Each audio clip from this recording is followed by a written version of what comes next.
It's my honor to introduce our second senior speaker today, David Netzer.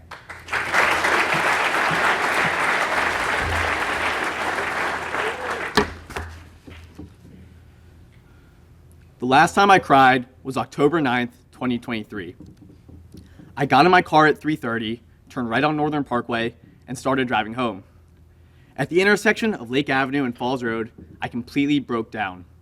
I cried for the rest of my 15-minute drive home, and then for 10 more as I sat outside my house in my car. I then cried for 30 more minutes in my house. The tears just wouldn't stop. I cried until my nose ran, my throat was raw, and my eyes were puffy and bloodshot red. My chest was tight, I had a lump in my throat, and my cheeks were soaking wet.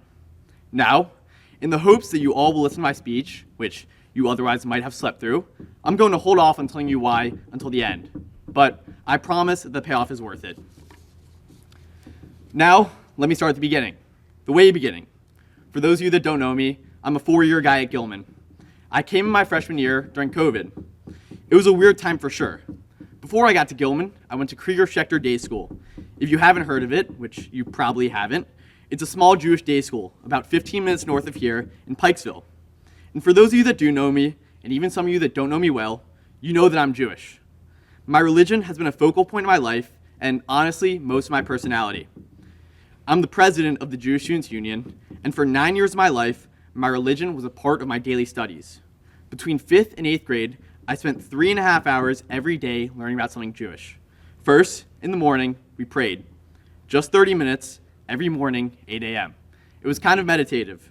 We got together as a community, and for 30 minutes, we were able to choose how involved we were and how we could connect with what we were reading and saying. Later, we spent an hour studying Jewish scripture. Some days, it was the Torah, or Old Testament, as many of you know it. Some days, the Tanakh, the Book of Laws. Right after, it was an hour of Jewish history. Anything from the Israelites in the Levant to contemporary schools of thought and modern-day practices. To round it out, we spent an hour every day learning Hebrew, which is definitely not an easy language. I'll be honest, it was never really my strong suit. I promise you guys we also took regular classes. Math, science, English, history, the whole 9 yards. But after all this, coming to Gilman was kind of weird. First of all, I had fewer classes. That was a big plus. But school was tough, and coming during COVID definitely didn't help. I never did the turkey tango, and I never went to Echo Hill. My first turkey tango was probably one of the scariest moments of my life. I did not want to clap off beat. If you've been at Gilman your whole life, you might not realize how difficult this school really is. My first quarter of freshman year was definitely one to forget. And then we had whatever in-person hybrid was. For the underclassmen who never got to experience it, for a few weeks we would come to school, go to our advisory rooms, and just go to classes on Zoom. It was strange, but it was the best we could get. I remember the first day I came to campus. I did not know a single person. After first period, I walked from the science building basement to the back of Cary Hall on the Harris Terrace. Honestly, I have no idea what I was planning on doing. Just kind of taking a stroll, I guess. But I remember Dr. Moe stopping me right in front of the door and calling for Pittman Smythe, already 30 feet closer to the Lumen Center, deep in conversation with his buddies about their summers. He brought him over and introduced us.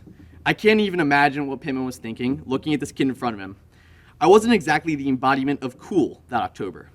I was, believe it or not, shorter than I am now, maybe pushing 5 feet. I had a mask that was too big for my face, my glasses were way too loose, and I had this strange haircut that kind of went over the side, but I was too scared to commit to. Really just an awkward time for my hair. Pittman, thankfully ignoring all this, kindly said what's up and brought me up to the Lumen Center terrace. I remember meeting all the guys. It felt good. I finally had some Gilman friends, which to me, before, had been an enigma of lacrosse, Vineyard Vines, Brooks Brothers, and Martha's Vineyard. But I remember sitting in those Adirondack chairs, playing Among Us and Clash Royale, and feeling like I belonged. Honestly, after that, the rest of the year went pretty well, but sometimes I didn't feel like I was a part of the community. I was on the receiving end of some pretty harsh words. I was called a kike, a little Jew, a penny pincher, and a goblin. I was told I controlled the banks, the weather, the media, and that I had an agenda to control the world. I was told I was greedy, big-nosed, cheap. At one point, I even had coins thrown at me. I was called dirty, disgusting, a mistake. I heard countless Holocaust jokes and was told that Hitler should have finished the job. I was minimized, insulted, and I was hurt. I kept a strong face every day. When I came to school, I waited for whatever anti-Semitic conspiracy or joke I would hear. I usually laughed them off. The truth is that this was something I was ashamed of, that I let people strip me of my entire identity and compact it into whatever joke they wanted, that I stood by and laughed it off without a second thought. Sophomore year was a lot of the same. I was constantly scared that people would think that I was soft or that I couldn't take a joke. I was worried I'd be alienated for standing up for myself and that people would never want to joke around or hang out with me. But as time went on, things got better. I was blessed to find a group of good friends who accepted me for who I was. They made me feel like I belonged. Belonging is a weird thing. It's kind of hard to quantify it or put it into words. Merriam-Webster defines to belong as to be attached or bound by birth, allegiance, or dependency, which I think is a pretty good way to explain it. Belonging goes past the boundaries of speech or logic. It is something that resonates within us so deeply every day. We look to anchor ourselves to something bigger than us. And to tell you the truth, I don't even know what that means. But it's gotta mean something. Because as humans, we have this absolute fundamental need to belong. Because every day when I wake up and I go to school or the gym or to my friend's house, I'm looking to be part of something bigger than myself. That's why I say hi to my classmates, why I pay that membership fee, and why, as kids, we used to beg our parents to let us stay just 15 more minutes. It's why we join sports teams and make friends and rush frats and go to schools like Gilman, because there's something in us, this innate desire to just belong. There's this incredible sense of connection, of being part of something bigger than us, somewhere we are valued and we can contribute. And belonging has never been more important. This feeling of genuine human connection with empathy, understanding, and solidarity in a world that is so split, so divided. There's an author and speaker, Brené Brown, who teaches at the University of Houston. And I recently listened to this incredible TED Talk she gave in 2012. She talked about shame, vulnerability, courage, and self-compassion. And as I kept listening to this talk, she kept returning this idea of shame and vulnerability as a point of connection. Brown says that each one of us has some source of shame, some source of vulnerability, and instead of hiding that, we should embrace it as a source of strength. She found that people who believe they are worthy of belonging also embrace their vulnerabilities. And as she talked about how allowing yourself to feel these negative emotions help people connect, it really resonated with me. So I kept looking into her writing, her other works, and I found this just beautiful quote. It goes, "Love and belonging are irreducible needs of all people. We are biologically, cognitively, physically, and spiritually wired to love, to be loved, and to belong. These are the two most basic, necessary needs for humans, love and belonging. Everything else that we have is just an add-on to those two qualities. And we are hardwired to these things. They are the makeup of our indomitable human spirit. Because outside of our physical needs, water, food, shelter, we don't really have many mental needs. We are literally hardwired for connection, whatever that, and that's what makes belonging such a hard thing to understand. The idea of belonging, whatever that means to you, permeates our physical, biological, spiritual, and mental being. We as humans just have a yearning beyond the physical realm to belong to something, to connect to something, to leave a permanent mark. So this is the part where I tie everything back together. This past summer, I spent nearly 4 weeks in Israel, where my family is from. Included in that was a week living with a host family in the southern coastal town of Ashkelon, just 13 miles from the Gaza border. When Hamas terrorists invaded Israel on October 7th, it was one of the worst days in recent history. I actually took an SAT that day, right in Cary Hall, CTO4. And I remember leaving the room and walking in my car, turning my phone back on, and just having this flood of texts and notifications. Immediately, I texted all of my friends. I was so scared for them. I remember waiting for hours just to hear back from them, and seeing them sending these crazy videos of terrorists driving through the city, waving flags and brandishing guns. I even saw videos of the Iron Dome intercepting missiles just a couple hundred yards from their houses. It was terrifying. And so when I came back to school that Monday, the 9th, I wasn't in the right headspace at all. I was trying to focus in class, and all I could think about were my friends, who were fearing for their lives halfway across the world. I was worried for my family, who lived in Tel Aviv, whose neighborhood was getting shelled. And at 9:35 that morning, as I walked from statistics in the science building basement to Holocaust studies in A103 in the Lumen Center, Wyatt Winstead stopped me. And the 4 words he said to me completely changed the way I thought forever.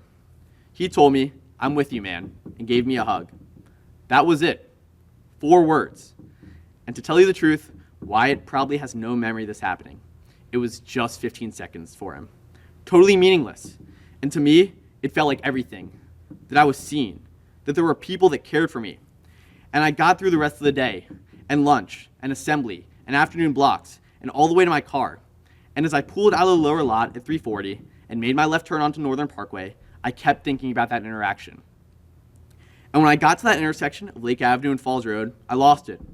And some of those tears were of sadness, of fear for my friends, but some were of gratitude, because for the first time at Gilman, I had truly felt like I belonged, that I wasn't discriminated against, or hated, or judged, or scrutinized, because Wyatt Winstead had taken 15 seconds out of his day to show me that he cared, that he saw me, that my struggles were visible, and that I was someone worthy of care. If you remember me talking about Brene Brown, you heard me talking all about how we can feel like we belong. Brown also said that the one thing that keeps us out of connection is our fear we're not worthy of connection. It's important that we remember we are not perfect. We will not always belong. Some days I walk into school and it feels like this is a true second home, that every Gilman faculty, student, and alum is family. And some days I feel the way I did freshman year, scared, small, ostracized, terrified to say the wrong thing, worried about how people saw me, afraid to just be myself. When you walk out of this auditorium, don't remember this speech as a David Netzer pity party. Don't remember it as some speech about religion or COVID or joining a new school. Remember that you have the ability to make a difference every single day. Sometimes we pretend like what we're doing doesn't have a huge impact on other people. The truth is that everything you do or say has some kind of effect. Whether you see it or not, it will always have a consequence. And each time you do it, it is up to you whether this will be a positive or negative reaction. So, when you walk in the hallways, say hi. When you're at lunch, invite that kid to sit with you. Add them to your group chat. Invite that kid to hang out with you. Talk to someone you usually wouldn't. Hold the door. Walk to the lower lot with someone you haven't talked to in a while. Be their partner on a group project. Give them a chocolate-covered pretzel from your flips bag. When you hear someone making jokes that would hurt someone, step in. And when you see someone struggling, show them you care. Because the smallest, most minute act of kindness can change someone's day, someone's week, someone's month, someone's year, or even someone's whole life. Thank you.